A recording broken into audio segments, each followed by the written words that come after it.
I think it takes courage to be a woman of color in television in 2010. Because there really, unfortunately, there's not a lot of role models for us. Who do we have?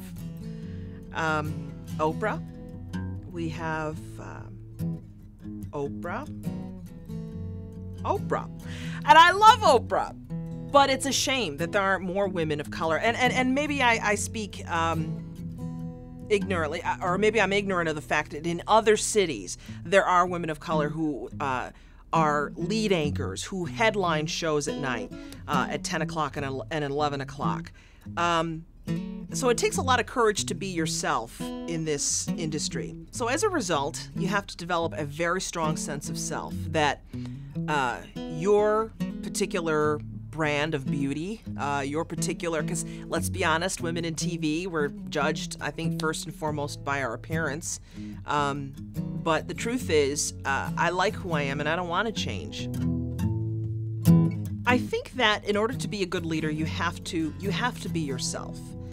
And fortunately, I've always remained pretty true to who I am and have resisted many attempts to tamper with my personality. And I say that because, you know, in television, there is this stereotype of an anchor or a reporter being very serious and very stiff. And I guess when I started television, I didn't model that. I guess I just wanted to be myself. And at first it was a little jarring for viewers. I think they'd never, I don't know, maybe they weren't used to someone like me.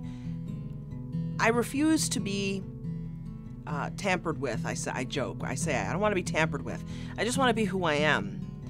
And I believe that where in the beginning, I think being myself and being who I was, being authentic, was almost a liability. But I think after all of these years, I think people begin to appreciate that when they see me, they know what they're going to get. And that's me. I never forgot what it was like to be the youngest, most inexperienced person in the room. In a room full of people who knew what they were doing, were at the top of their game or at the midpoint in their career. So I think, and so because I never forget those days of what that felt like and being very nervous, really insecure, whenever I see someone who's new in the industry or in our newsroom, I have this mother henish thing about me where I want to, you know, kind of take them under my wing and say, come on, you're going to be okay. Nothing to be afraid of.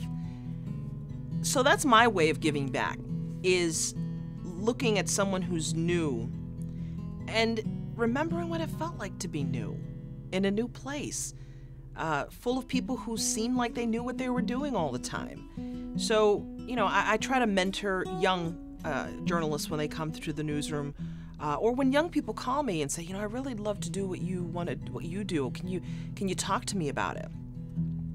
I firmly believe, and my mother always said this to me, this is really true, that, you know, you talk about your career as a ladder, and you climb the rungs and you get to the top. My mother always said, make sure you put your hand down, though, and lift someone up with you. Because if you get to the top and you're all by yourself, you've mentored no one, you've done nothing to help anyone, it's lonely up there. What's the point if you're up there all by yourself?